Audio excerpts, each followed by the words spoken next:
अल्लाह मोमिनों के दिलों को सही और पक्की बात से दुनिया की जिंदगी में भी मजबूत रखता है और आखिरत में भी रखेगा। और अल्लाह बेइंसाफों को गुमराह कर देता है और अल्लाह जो चाहता है करता है। क्या तुमने उन लोगों को नहीं देखा जिन्होंने अल्लाह के एहसान को नाशुक्री से बदल दिया और अपनी कौम को तबाही के घर में ला उतारा, यानी दोज़ख में कि सब नाशुक्रे उसमें दाखिल होंगे और वो बुरा ठिकाना है।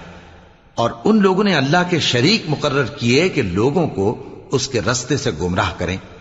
कह दो कि चंद रोज फायदे उठा लो, आखिरकार तुमको दोज़ख की तरफ लौट कर जाना है। ऐ पैगंबर, मेरे मोमिन बंदों से कह दो कि नमाज पढ़ा करें और उस दिन के आने से पेशतर जिसमें ना अमाल का सौदा होगा और न दोस्ती काम आएगी, हमारे दिए हुए माल में से पोशीदा और अलानिया खर्च करते रहें। अल्लाह ही तो है जिसने आसमानों और